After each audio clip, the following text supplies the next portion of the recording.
श्री शिवाय नमस्तुभ्यम। दोस्तों, क्या आपको पता है कि पुराने जमाने में तांत्रिक और ऊंजा लोग कुछ ऐसी चीजों का इस्तेमाल करते थे जो आम लोगों की नजरों से दूर होती थीं, और उन्हीं में से एक है फिटकरी, जिसे साधारण लोग तो बस पानी साफ करने या दाढ़ी बनाने के बाद लगाते हैं। लेकिन असल में यह एक तांत्रिक वस्तु है जो बुरी नजर, ऊपरी हवा टोटके, तंत्र बाधा और नकारात्मक ऊर्जा से बचाव में चमत्कारी रूप से काम करती है। कहते हैं कि गांवों में जब किसी पर अचानक से सिर दर्द, चक्कर आना, बेमतलब का डर या बार बार बीमारी हो, तो लोग समझ जाते थे कि यह किसी तांत्रिक असर का काम है, और ऐसे में सबसे पहला उपाय होता था फिटकरी से उतारा करना। एक मुट्ठी भर काली फिटकरी लेकर उस व्यक्ति के ऊपर से 7 बार उल्टी दिशा में घुमाकर आग में डाल दिया जाता था, और जैसे ही वह फिटकरी आग में गिरती, उसके साथ ही नजर और तांत्रिक असर भी झलकर खत्म हो जाता। अगर आग में फिटकरी जलने पर आवाज आए या वह चिंगारी की तरह उछले, तो समझ लीजिए कि नजर या ऊपरी हवा जरूर थी। इतना ही नहीं, पुराने तांत्रिक बताते हैं कि अगर दुकान या घर में फिटकरी का छोटा सा टुकड़ा उत्तर दिशा की ओर लटका दिया जाए, तो वहां कोई भी बुरी शक्ति प्रवेश नहीं कर पाती। शनिवार के दिन काली फिटकरी के टुकड़े को जेब में रखकर हनुमान मंदिर में जाकर लौटने से जीवन में आने वाली बाधाएं धीरे धीरे समाप्त होती हैं। और रात को सोते समय अगर मन बेचैन रहता है, डरावने सपने आते हैं या बार बार नींद टूटती है, तो नहाने के पानी में फिटकरी डालकर स्नान करने से तुरंत असर दिखाई देता है। यहां तक कि कुछ लोग तो इसे घर के हर कोने में रख देते हैं ताकि कोई नकारात्मक शक्ति पास ना आ सके। यह ना कोई टोना है ना टोटका, बल्कि हमारे पूर्वजों की परखी हुई तांत्रिक विद्या है, जो आज भी उतनी ही असरदार है जितनी 100 साल पहले थी। बस फर्क इतना है कि अब लोग इसे भूलते जा रहे हैं। लेकिन अगर आप इन पुराने उपायों पर विश्वास रखते हैं, तो एक बार जरूर आजमा कर देखिए। हो सकता है आपकी किस्मत की उलझी डोर भी इसी छोटे से फिटकरी के टुकड़े से सुलझ जाए। अगर आप भी करोड़पति बनना चाहते हैं, अगर आपका पड़ोसी बहुत ही ज्यादा धनवान है, तो अब आप भी बन सकते हैं। धनवान क्योंकि आप बहुत ही ज्यादा किस्मत वाले हैं, जो आपको यह वीडियो देखने के लिए मिल रहा है। मैं आपको इस वीडियो में जो जानकारी बताऊंगा, उसे बहुत ही ध्यान से सुनिएगा। एक ऐसा मंत्र बताऊंगा जिससे कि आप बहुत जल्दी करोड़पति बन सकते हैं। कभी भी आपके पास पैसा खर्च नहीं होगा। मैं आपको जो भी उपाय बताता हूं, वह बहुत ही आसान से उपाय बताता हूं, जैसे कि हर कोई व्यक्ति कर सके। इसमें ना ज्यादा पैसा खर्च होता है। अगर मैं आपको ज्यादा पैसा खर्च करने वाला उपाय बताता हूं, तो लोग उसमें विश्वास भी नहीं करते हैं, और हर कोई यह उपाय भी नहीं कर पाता है। इसीलिए मैं बोल रहा हूं कि वीडियो को पूरा देखिए, और एक ऐसी जानकारी मैं आपको इसमें देने जा रहा हूं जिससे कि आप बहुत जल्दी करोड़पति बन जाएंगे। आजकल लोगों में एक दूसरे के प्रति बहुत ज्यादा जलन की भावना बढ़ गई है। इसी कारण से वह एक दूसरे को परेशान करने के लिए उनके ऊपर तांत्रिक क्रियाओं का प्रयोग करने लगे हैं, जिस कारण से उनके धन की वृद्धि नहीं हो पाती है। लेकिन अब से ऐसा नहीं होगा। अगर आप मेरे द्वारा बताया गया काम कर लेते हैं, तो आपको बहुत जल्दी पैसे की प्राप्ति होगी और आप बहुत जल्दी धनवान बन जाएंगे। आपके घर में इतना पैसा होगा कि आप सोच भी नहीं सकते हैं। मैं आपको इस वीडियो में बताऊंगा कि आपके पड़ोसी के घर से क्या लेकर आना है, जिससे कि आप धनवान बन जाए। अगर आपके घर में आसपास कोई भी बहुत ज्यादा धनवान व्यक्ति है, तो आपको उसके घर से यह चीज ले आनी है। फिर देखिए आप कितना जल्दी धनवान बन जाएंगे। लेकिन जो मैं आपको बताऊंगा, उसे चीज को आप अपने पड़ोसी के घर से कभी भी नहीं लेकर आए। अगर वह लेकर आ जाते हैं, तो आप बर्बादी के रास्ते की ओर पहुंच जाएंगे। मैं वीडियो आप लोगों के फायदे के लिए ही बनाता हूं, और ऐसे उपाय बताता हूं जिससे आप ज्यादा मेहनत करें, बिना ही आसानी से कर सके, और आपको बहुत ज्यादा लाभ की प्राप्ति हो। आप वीडियो को पूरा देखिए। देखने के बाद ही आपको पता चलेगा कि यह वीडियो कितना ज्यादा खास है। सबसे पहले मैं आपको बता देता हूं कि आपको अपने पड़ोसी की कौन सी चीज काम में नहीं लेनी है। अगर आप उनकी यह चीज काम में लेते हैं, तो आपकी जिंदगी बर्बाद हो सकती है और आप पूरी तरह से कंगाल हो जाएंगे। आपको पैसों की हमेशा कमी रहेगी। चैनल को अभी तक सब्सक्राइब नहीं किया है, तो सबसे पहले चैनल को सब्सक्राइब कर दीजिए, वीडियो को लाइक कर दीजिए, साथ ही पास वाले बेल आइकन पर भी क्लिक कर दीजिए, जिससे कि आपको हमारे नए नए वीडियो का नोटिफिकेशन मिलता रहे। अगर आप सच में माता लक्ष्मी को प्रसन्न करना चाहते हैं तो कमेंट बॉक्स में जय मां लक्ष्मी जरूर लिखिए। अब हम बात करते हैं कि आपको अपने पड़ोसी की कौन सी चीज काम में नहीं लेना है। आपको किसी दूसरे के जूते चप्पल बिल्कुल भी काम में नहीं लेने हैं, क्योंकि जूते चप्पल शनि ग्रह पर प्रभाव डालते हैं। और अगर आप दूसरे व्यक्ति के जूते चप्पल काम में लेते हैं तो फिर हमारा शनि दोष लग जाता है। हमारे प्राचीन धर्म शास्त्रों में भी कहा गया है कि व्यक्ति के अच्छे बुरे कर्म उसके जूते चप्पल में होते हैं। इसीलिए किसी व्यक्ति की जब मृत्यु होती है तो उसे व्यक्ति के घर वाले चप्पल जूते नहीं पहनते हैं। आपने अक्सर देखा होगा, ऐसा इसलिए ही होता है कि उसे व्यक्ति के जो भी अच्छे बुरे कर्म होते हैं वह जूते चप्पल में आ जाते हैं। और अगर आप पहनते हैं तो फिर आप पर शनि की 7.5 भी लग सकती है। इसीलिए हमें कभी भी दूसरों के चप्पल जूते नहीं पहनना चाहिए। हमें किसी दूसरे व्यक्ति के चप्पल जूतों को भी नहीं लांघना चाहिए। अगर गलती से आपसे बीमार व्यक्ति के जूते चप्पल लांघ लेते हैं तो फिर उनकी बीमारी आपके ऊपर आने का खतरा रहता है। आप अपने पड़ोसी का झाड़ू कभी भी नहीं लेकर आए और ना ही अपना झाड़ू पड़ोसी को दें। अगर आपको अपना झाड़ू पड़ोसी को दे देते हैं तो आपके घर की लक्ष्मी आपसे रुष्ट हो जाएगी और हमें किसी का पुराना झाड़ू भी काम में नहीं लेना चाहिए। इससे माता लक्ष्मी हमसे नाराज हो जाती है और हमें उनके क्रोध का सामना करना पड़ सकता है। हमें कभी भी किसी भी दूसरे व्यक्ति का रुमाल या फिर पुराने कपड़े काम में नहीं लेना चाहिए। अगर कोई व्यक्ति नशा करता है, जैसे शराब आदि पीता है, तो उसका रुमाल तो बिल्कुल भी नहीं लेना चाहिए। अगर आप ले लेते हैं तो फिर आपकी उन्नति कभी भी नहीं होगी और आप बर्बादी के रास्ते पर चलते चले जाएंगे। अब एक जो चीज मैं आपको बताने जा रहा हूं उसे बहुत ही ध्यान से सुनिएगा, क्योंकि उसे लेने की गलती बिल्कुल भी आपको नहीं करनी है, क्योंकि वह हमारे समय का लेखा जोखा रखती है। मैं आपको बता देता हूं, आपको कभी भी किसी दूसरे व्यक्ति को अपनी घड़ी नहीं देनी चाहिए, ना ही दूसरे व्यक्ति की घड़ी आपको लेनी चाहिए, क्योंकि वह हमारे समय का लेखा जोखा रखती है। घड़ी को समय का प्रतीक माना जाता है। किसी दूसरे को अपनी घड़ी दे देता है तो वह बर्बादी के रास्ते पर बहुत जल्दी पहुंच जाएगा। आजकल फैशन के द्वार में लोग एक दूसरे की चीजों को देखकर आकर्षित होते हैं। अगर किसी की घड़ी उन्हें अच्छी लगती है तो वह अपने हाथ में पहन लेते हैं, लेकिन आपको बिल्कुल भी ऐसा नहीं करना है, क्योंकि घड़ी समय का अच्छा बुरा लेखा जोखा रखती है। ये सब चीज थी कि आपको अपने पड़ोसी की या फिर किसी भी दूसरे व्यक्ति की आपको कभी भी काम में नहीं लेना चाहिए। अब जो चीज मैं आपको बताने जा रहा हूं, अगर आप वह पड़ोसी की या किसी दूसरे व्यक्ति की मांग कर ले आते हैं तो फिर आपको करोड़पति बनने से कोई नहीं रोक सकता है। आप दुनिया के सबसे अमीर आदमी बन जाएंगे। अगर आप मेरे द्वारा बताई गई चीज ले आते हैं तो फिर आपको दुनिया की कोई सी भी ताकत अमीर बनने से नहीं रोक सकती है। मैं आपको जो सामान बता रहा हूं, आपको अपने पड़ोसी से मांग कर लाना है, चोरी कर नहीं। इस बात का आप ध्यान रखें।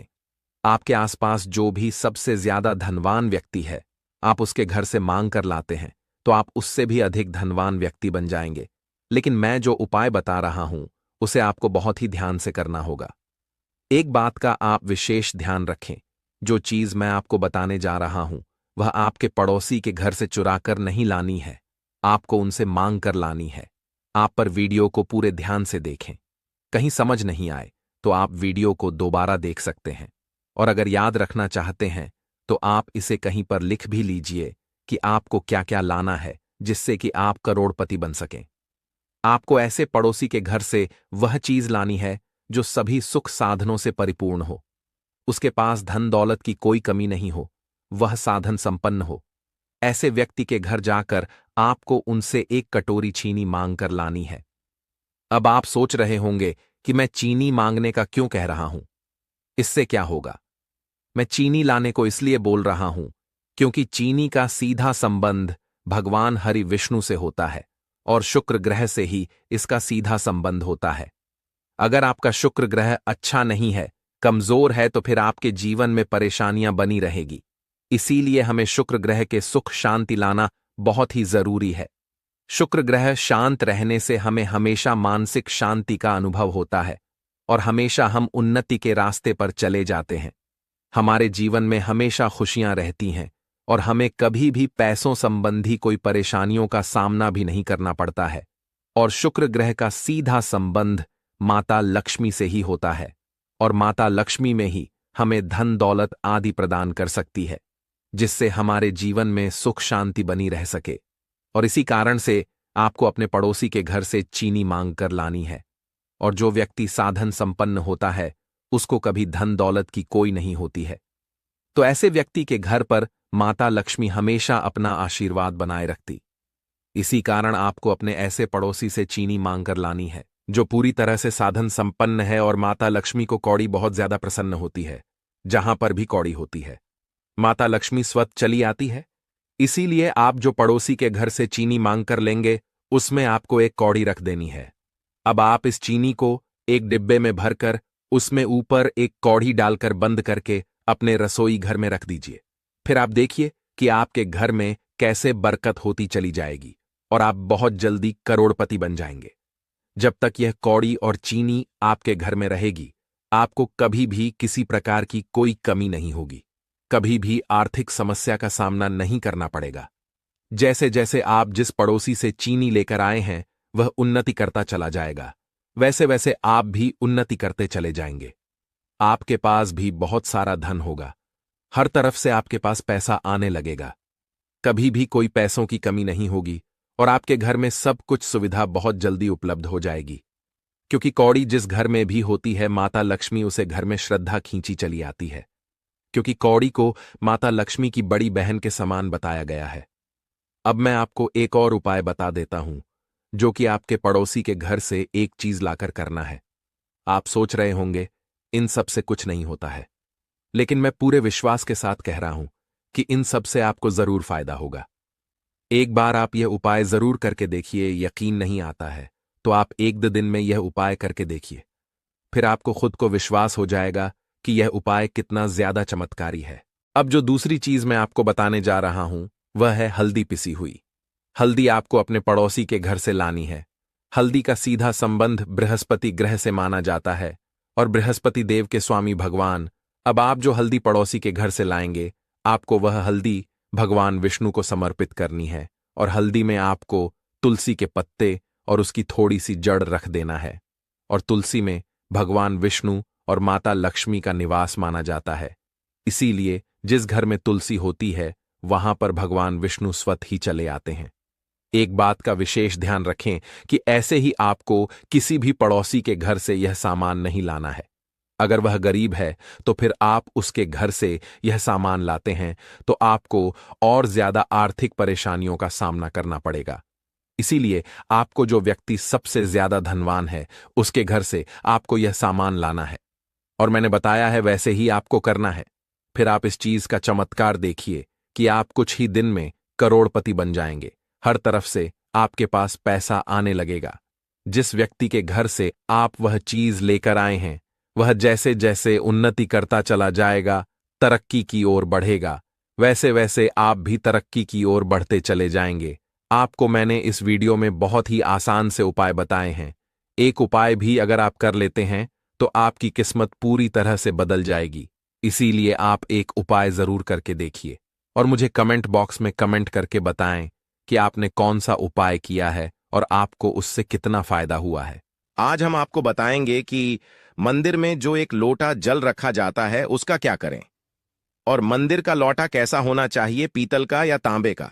कुछ लोग ये गलतियां कर देते हैं और बाद में पछताते हैं।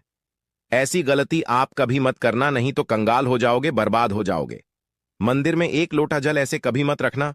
साथ ही जानिए दीपक घर में कौन से पदार्थ का रखना चाहिए, तांबे का, लोहे का, पीतल का, कांसे या फिर स्टील का या माटी का। कुछ लोग अपने पूजा घर में गलत तरीके से दिए को रखते हैं और उनका घर बर्बाद हो जाता है। और जानिए दीपक की बाती कच्चे कलावे से बनाएं या रुई से या फिर सूती हाथ में बांधने वाले कलावे से। कुछ लोग दीपक जलाते समय भयंकर गलती कर देते हैं जिस कारण उन्हें पितृ दोष, शनि दोष, काल सर्प दोष, मंगल दोष, भयंकर से भयंकर गरीबी का दोष भी लग जाता है। दोस्तों, कुछ लोग यहां पर ऐसे भी होंगे जो इस वीडियो को बीच में ही छोड़ देंगे। अगर इस वीडियो को आपको छोड़ना ही है तो अभी छोड़ देना, परंतु वीडियो को बीच में छोड़कर लक्ष्मी माता का अपमान मत करना। दोस्तों, बहुत समय से आप लोगों के प्रश्न आ रहे हैं कि मुख्य द्वार पर जल छिड़कने का सही समय क्या होता है और सही विधि क्या होती है। किस समय हमें जल छिड़कना चाहिए और क्या मुख्य द्वार पर जल छिड़कने के लिए स्नान करना आवश्यक है या बिना स्नान किए भी मुख्य द्वार पर जल का छिड़काव किया जा सकता है। झाड़ू लगाने से पहले या फिर झाड़ू लगाने के बाद जल को छिड़कना चाहिए। एक और प्रश्न आया है कि क्या पीरियड्स में हम अपने घर के मुख्य द्वार पर जल का छिड़काव कर सकते हैं या मुख्य द्वार पर दीपदान कर सकते हैं।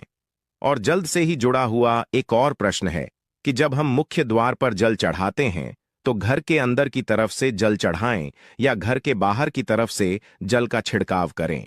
इसके बारे में कई लोग शंका में है, आज यह शंका भी दूर हो जाएगी।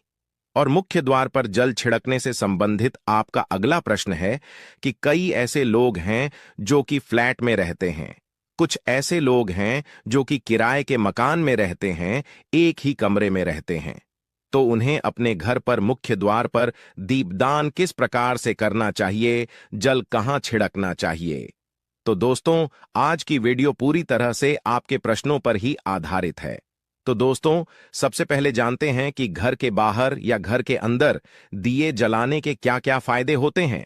दोस्तों, घर के बाहर या घर के अंदर दीपक जलाने के फायदे जानकर आप चौंक जाएंगे। खासकर घर के बाहर दीपक जलाने से 5 वह फायदे जो आपको चौंकाने वाले हैं। दोस्तों, यह बात तो आप जानते हैं कि भगवान की पूजा के दौरान दीपक जरूर जलाया जाता है। हिंदू धर्म में पूजा करते वक्त लोग देसी घी या सरसों के तेल का दीपक जरूर जलाते हैं तथा तिल के तेल का दीपक भी जलाते हैं। हालांकि पूजा के लिए भगवान के सामने दीपक जलाना सिर्फ पूजा का एक तरीका ही नहीं है, बल्कि घर में दिया जलाना या घर के बाहर दिया जलाना कई तरह के फायदे मिलते हैं। दीपक जलाने से न सिर्फ कई शक्तियां जागृत होती हैं, बल्कि यह 5 बड़े फायदे भी मिलते हैं। तो चलिए जानते हैं। दोस्तों, नंबर 1, पृथ्वी से अंधकार दूर होता है। घर में दीपक जलाने से घर का अंधकार तो दूर होता ही है, साथ ही नकारात्मक ऊर्जा को भी कोसों दूर रखती है। यहां पर दीपक जलता है तो वहां पर सकारात्मक ऊर्जा का वास होता है। जाहिर सी बात है, जब घर में सकारात्मक ऊर्जा होगी तो भगवान का भी वास होगा। इसीलिए घर में शाम होने से पहले, रात होने से पहले दीपक अवश्य जलाया जाता है, ताकि घर में कोई गलत नकारात्मक ऊर्जा प्रवेश न कर पाए। दोस्तों, तेल से जले दीपक का प्रभाव उसके बुझने के आधे घंटे बाद तक वातावरण में बना रहता है, जबकि शुद्ध देसी घी का दीपक बुझने के बाद करीब 4 घंटे तक वातावरण को सकारात्मक रखता है। दोस्तों, नंबर 2, दीपक जलाना न सिर्फ धार्मिक नजरिए से फायदेमंद है, बल्कि वैज्ञानिक दृष्टिकोण से भी यह फायदा पहुंचाता है। जब घर में शुद्ध घी या सरसों के तेल से दीपक जलाया जाता है तो उसके धुएं से घर के माहौल में सात्विकता आती है और इससे आसपास के वातावरण में मौजूद हानिकारक कणों का विनाश होता है। दोस्तों, नंबर 3, घर में होता है सुख समृद्धि का वास। जिस घर में सुबह और शाम के वक्त भगवान के सामने दीपक जलाया जाता है तो उस घर पर हमेशा माता लक्ष्मी मेहरबान होती है। ऐसे घर में सुख समृद्धि का वास होता है।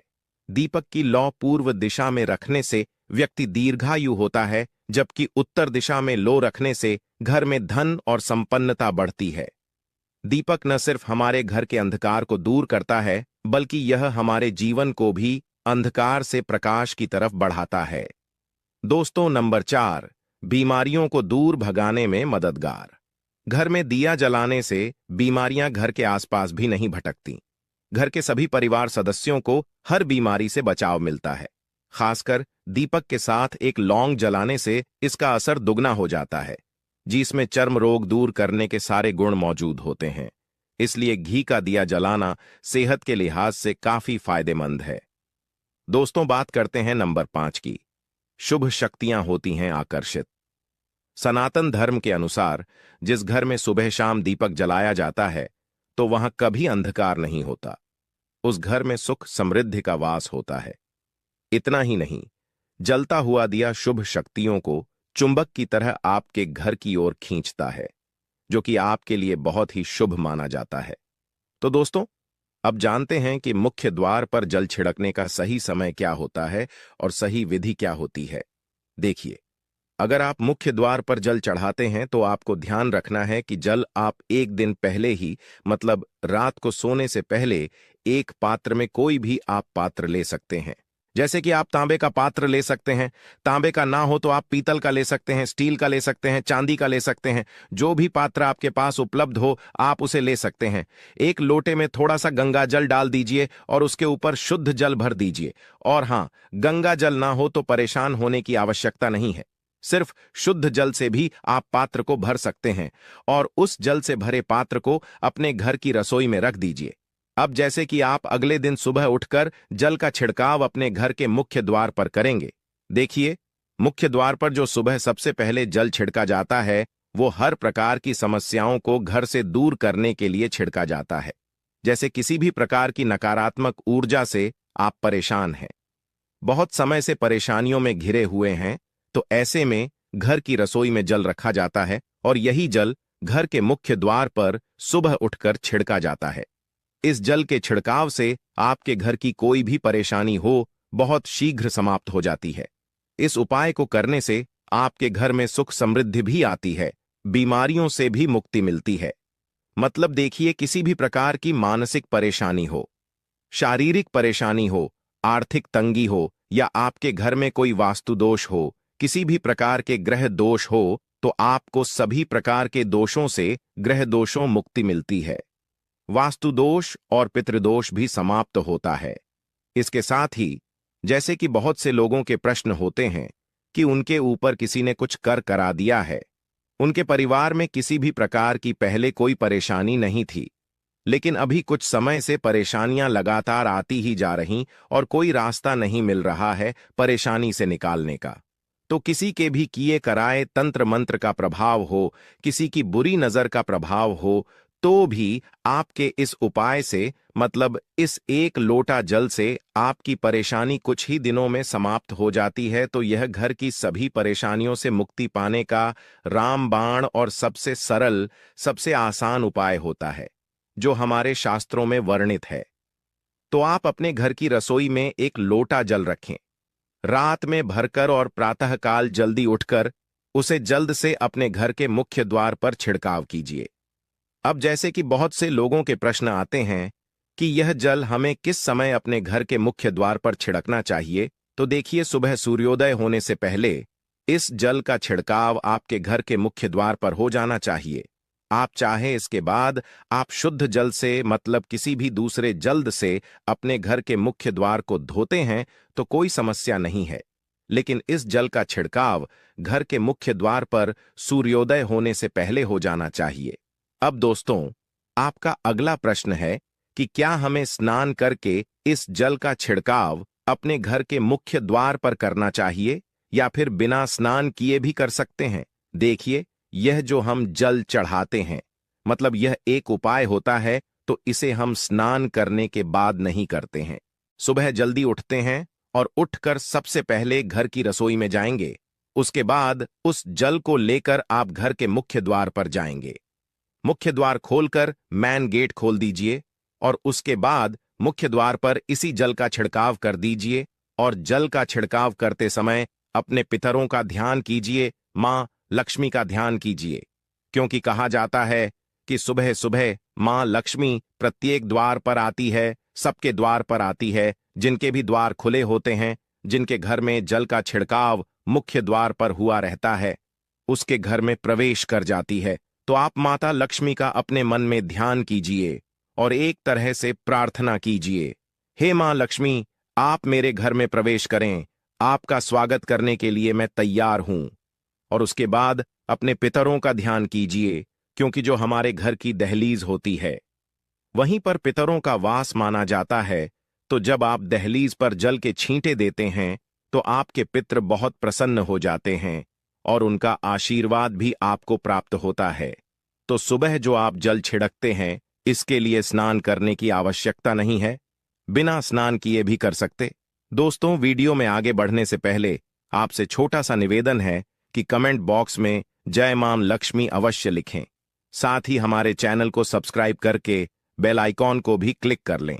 तो दोस्तों, आपका अगला प्रश्न था कि मुख्य द्वार पर जल का छिड़काव सुबह झाड़ू लगाने के बाद करना है या फिर झाड़ू लगाने से पहले भी जल का छिड़काव कर सकते हैं। तो देखिए, जैसे मैंने आपको पहले ही बताया था कि उठने के बाद सबसे पहला कार्य जो आपको करना है वह जल का छिड़काव ही करना है।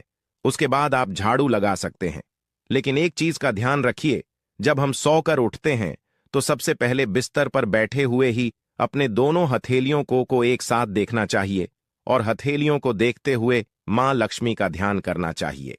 कराग्रे वस्ते लक्ष्मी कर मध्य सरस्वती कर मूल्य तू ब्रह्मा प्रभाते कर दर्शनम। दोस्तों, इस मंत्र का उच्चारण आप चाहे तो कर सकते हैं, नहीं करते हैं तो भी कोई बात नहीं। उसके बाद दोनों हाथ जोड़कर सभी देवी देवताओं को प्रणाम किया जाता है और उसके बाद अपने हाथ से पृथ्वी का स्पर्श करते हैं। धरती को छूकर प्रणाम करते हैं 2 बार या 3 बार और उसके बाद अपना दाहिना पांव पृथ्वी पर रखते हैं। उसके बाद ही बाकी के जो सभी कार्य होंगे वो उसके बाद ही किए जाएंगे। जल का छिड़काव आप उसके बाद ही करेंगे, मतलब सुबह उठने के बाद सबसे पहले हथेलियों के दर्शन, फिर धरती को प्रणाम कीजिए, फिर धरती पर पैर रखें और उसके बाद रसोई में जाकर आपको जल लेना है और घर का मुख्य द्वार खोलकर मुख्य द्वार पर जल का छिड़काव करना है।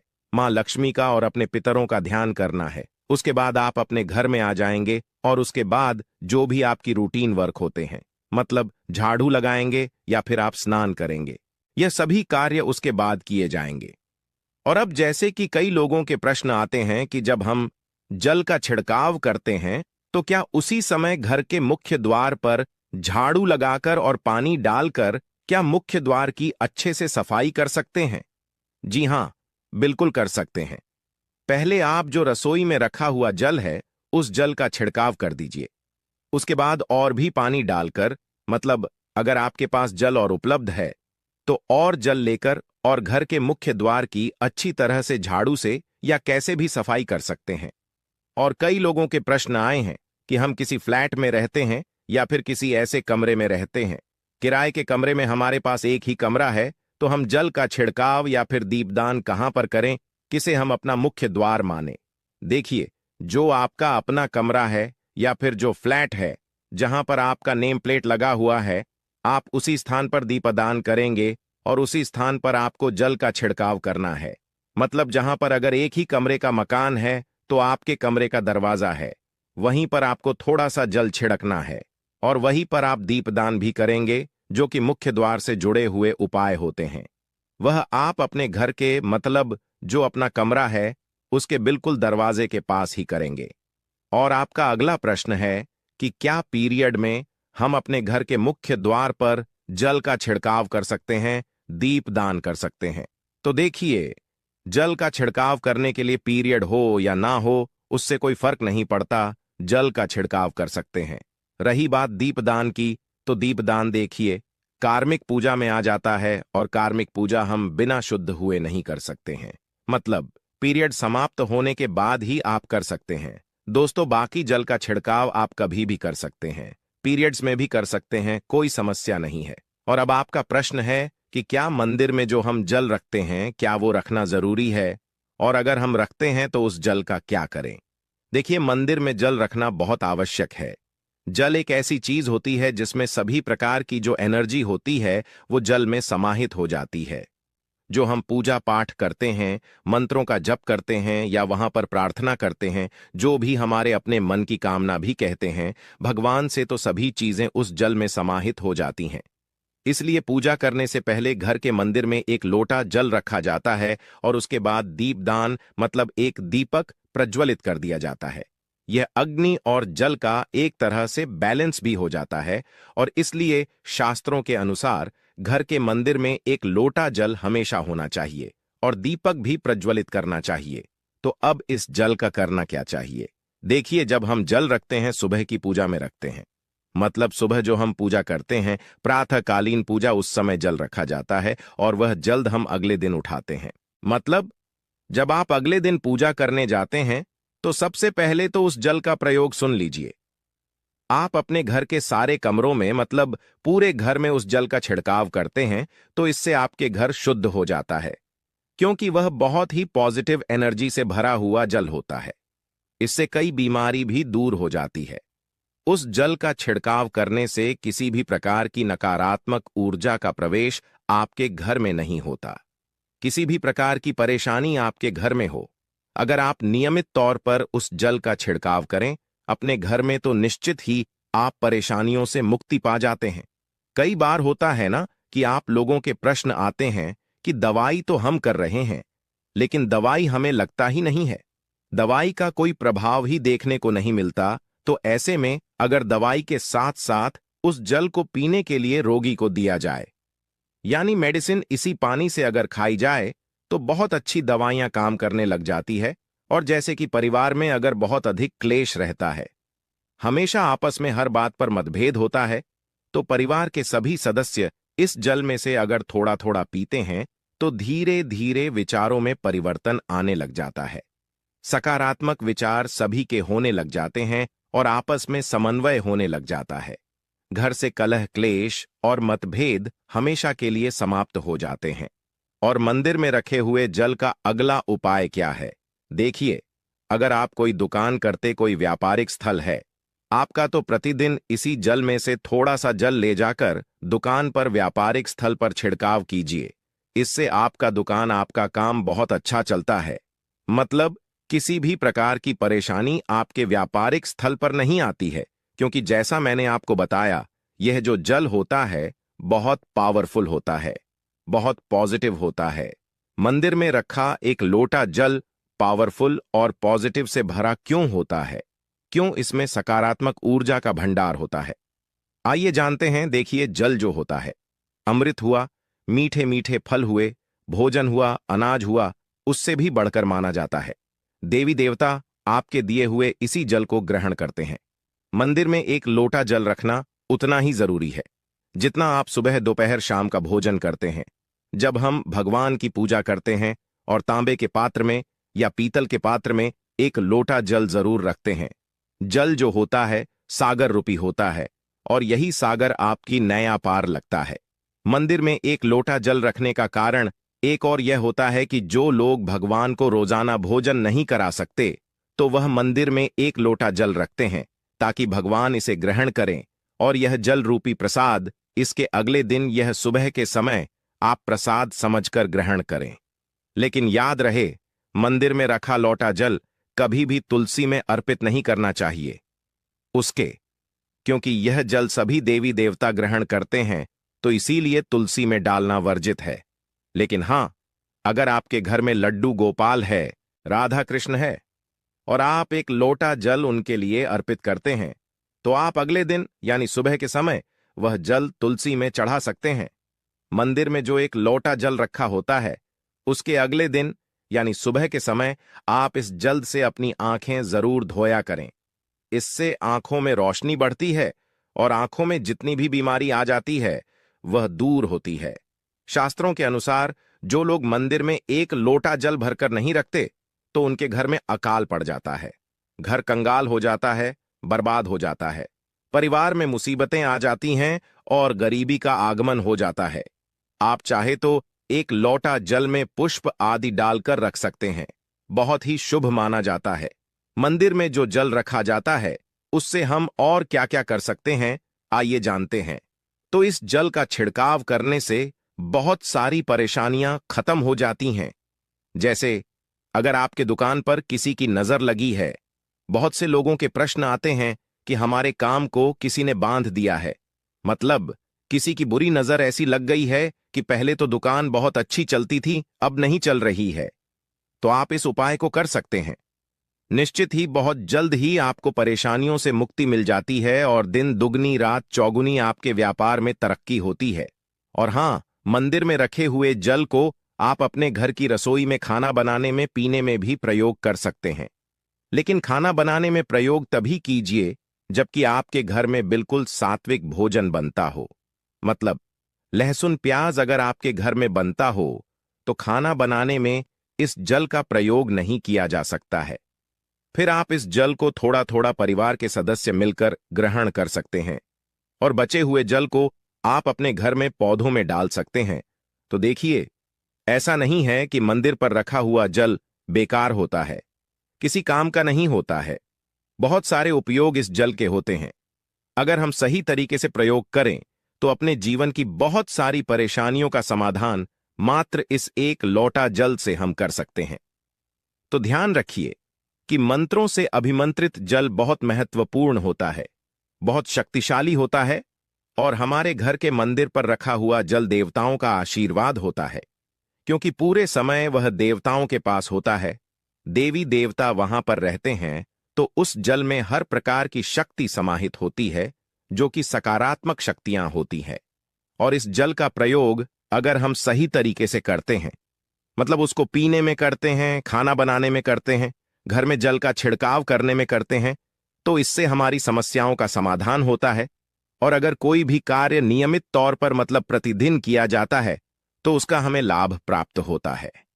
कभी कभी करेंगे तो निश्चित ही आपको उतना लाभ दिखाई नहीं देगा, लेकिन अगर आप नियम बना लेंगे कि हर रोज उसी जल्द से घर में छिड़काव करना है, घर में प्रत्येक व्यक्ति को थोड़ा थोड़ा पीने के लिए देना है, बचे हुए जल को पौधों में डाल दीजिए, दुकान पर छिड़क दीजिए, अपने घर के व्यापारिक स्थल पर छिड़काव कीजिए, बच्चों की बुक्स, शीश में, अपने घर की तिजोरी में, हर जगह इस जल का छिड़काव कीजिए और नियमित तौर पर कीजिए। चमत्कार आपको निश्चित ही देखने को मिलेगा। इसी प्रकार से जो रसोई में रखा हुआ जल होता है, उसका छिलका आप अपने घर